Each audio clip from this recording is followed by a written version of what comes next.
Trying to find out. Oh my gosh!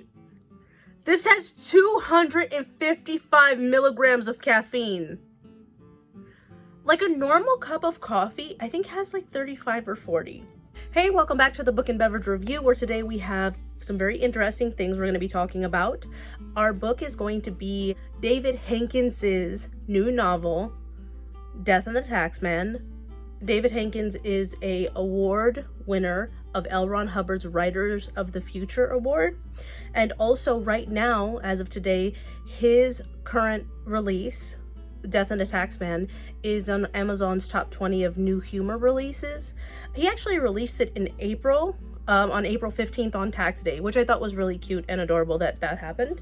And then for a drink, we're going to be reviewing Smorey Time Cold Brew Latte by the Bones Coffee Company. I thought it was very fitting because our story today is centered around the Grim Reaper. We have a little skeleton.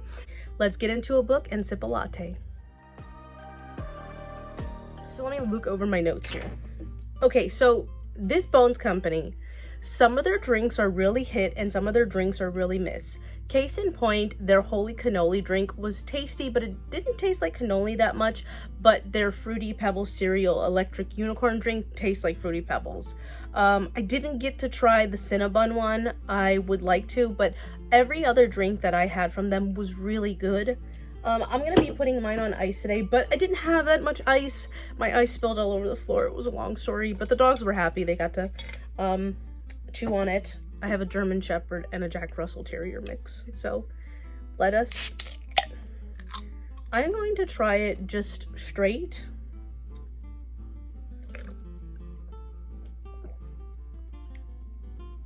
That tastes like s'mores. That tastes like the s'mores cereal that you used to get in the box. Okay. I am so down for this. This is so good. Drink is like it's absolutely delicious.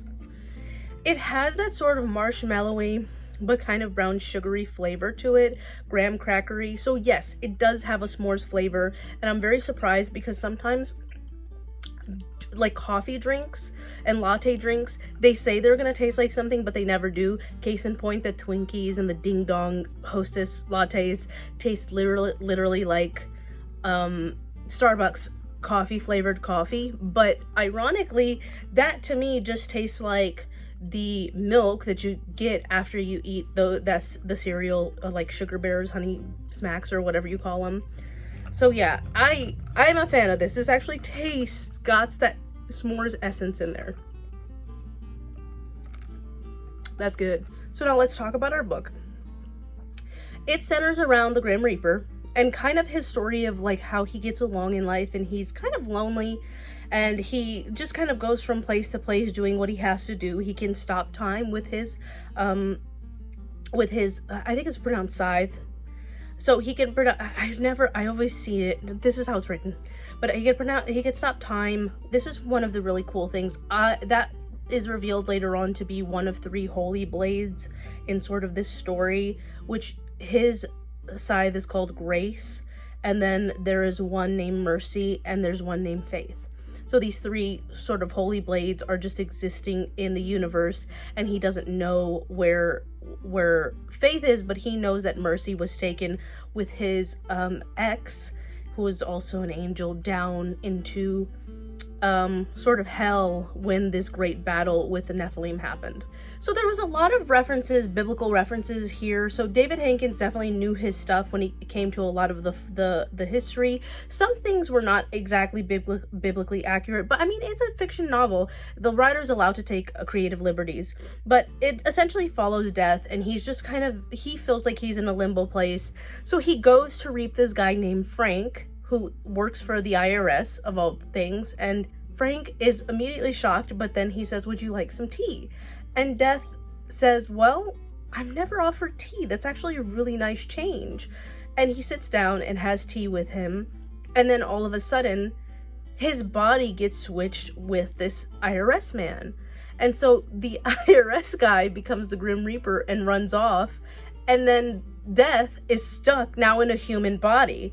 And apparently, this taxman knew he was gonna die. The doctor told him he had a little while to live, so he had spent the rest of his time studying soul switching spells, and he finds a Sumerian soul switching spell, and he conjures it up, and then he waited for death to come, kind of calculated the time when death would show up, and had it on hand for a while until he did. And so he switched bodies with death. It's kind of like a Freaky Friday sort of thing. But as the story goes on, it's very comedic. It's very fast-paced in the sense that I did not fill time when I was reading it. I just breezed through this novel. It was really easy to read. It was very fun to read. I keep referencing it because, you know, this is a good staple to reference. It's very fast-paced, kind of a la Sanderson, and kind of how he just kind of gets you into the action, and then you're just kind of rolling around with this character. But it was kind of also, ironically, like Elf. Now, I do have my Christmas earrings on. Look, I just didn't wear them for Christmas, and I wanted to wear them today. But I will make a Christmas reference in this video, because seeing death be human is kind of like in the film Elf, how Buddy needs to learn how to become a human now. It was very similar, and actually, it's cool because you get to see Death vacuuming or eating schnitzel, or he was answering his phone and was being harassed by automated telemarketers.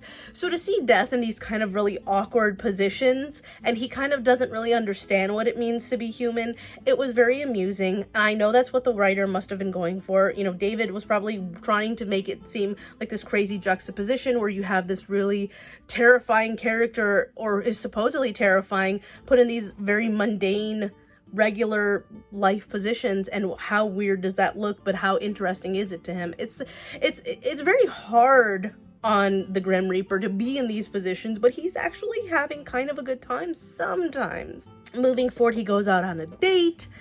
He does a lot of That's so ridiculous. But for Death, he's lonely. He's kind of like a solo job. He just goes and snatches up souls and takes them places, right? So I would say that this was kind of a dark comedy. It has some supernatural elements to it, obviously. And if you really enjoy sort of like angels and hellish forces and this sort of battle between them, I would say, as someone who has studied the Bible, I haven't studied it to an extreme extent, but I've studied it, and the conversation about the Nephilim was really interesting. For those who don't know, in the Bible, it states that the sons of God, which are angels, came down to earth because they saw that the daughters of men, meaning human women, were very fair. And they were so fair that they took themselves human wives, and the human women had children, that the Nephilim were these half divine monsters that were really bloodthirsty. And the world was overrun with all these tremendous monstrosities, and there was so much blood that God himself became very disgusted of the earth, and he brought the flood. So up to that point, the earth had never had rain. This is biblical. What I'm saying is, the earth had never had rain, and so the flood came and demolished them. But beforehand, in David Hankins's book, what you have here is that there was a great battle between these monsters and death back when he was, he was fighting, and his beloved Evelyn sort of gets involved in the mix, and she gets trapped when he had to close up the gate to hell once they had banished all these things. So he's dealing with a lot of regret on his own. And as he moves through the story, lo and behold, Evelyn pops up again, and he has to interact with her at, of all things, a dinner party.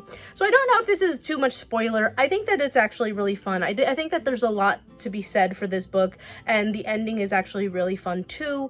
There are some parts that get very like they have to summon this sort of managerial annoying little guy from hell, and they have to talk to him. So I mean, as a Christian, sometimes things like that I don't really appeal to, but in the sense of like the way the novel phrased it, it was very comedic. I understood what the writer was doing, and it was written very well. I will say that.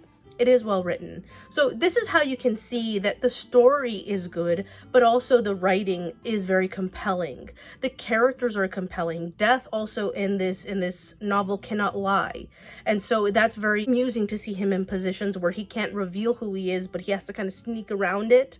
I don't know if he does so good of a job of it. You guys tell me. I think you guys should go online. I think you should download it on Kindle or purchase a hard copy. It was really, really good, and it's really enjoyable. This book flew by. So easy to read, so easy to get through. I found myself really enjoying the dialogues that were happening between the other characters. So I think that David Hankins, you did a great job with this book. I was really surprised, and I'm really, really happy for you. You deserve all the success you have, and I just can't wait to see more. I can't wait to see more novels from you. I can't wait to see more work that you come out with, because if this idea, which is actually a little absurd, right? You have the Grim Reaper working at the IRS, but I mean, I can't wait to see what else he comes up with, because his way of producing writing is just, hey, it's first class entertainment. So yeah, you did a great job. I highly, highly recommend you guys read this book if you like things with supernatural elements, dialogues between angels and demons, you like sort of a Freaky Friday role reversal, you like comedy, but you also like sort of a very fast-paced read. This is for you. Pick it up. If you're about to get on a plane, this is a good read just to kind of like shuffle through. Oh my gosh, there's a Sasquatch in here! And a werewolf! Look at that! So down here in Ohio, we do have Sasquatches. Let me just say that. People say we don't. We do. I really like this. This gets 5 stars. So I will buy this again, and I'm probably going to keep it stocked in my fridge. I'm trying to find out. Oh my gosh! This has 255 milligrams of caffeine. Like a normal cup of coffee, I think has like 35 or 40. Are all canned drinks just having an absurd amount of caffeine nowadays? No wonder they put a little skeleton on the front, because it's going to kill you. My review doesn't do it justice. Go pick it up, read it. Let me know what you think. Put the conversation down below. What did you think of this character? If you're not sort of into this sort of thing, then it is what it is. Thank you guys so much for watching. I will have more coming soon. Just a bunch of other stuff coming up on this channel. Subscribe, comment, even if it's a nasty comment, even if you don't like me. Comment down below, share it, tell your friends you don't like me. I don't care. We're trying to get the word out there, okay? So thank you guys so much. I love you so much. Have a great day. Bye.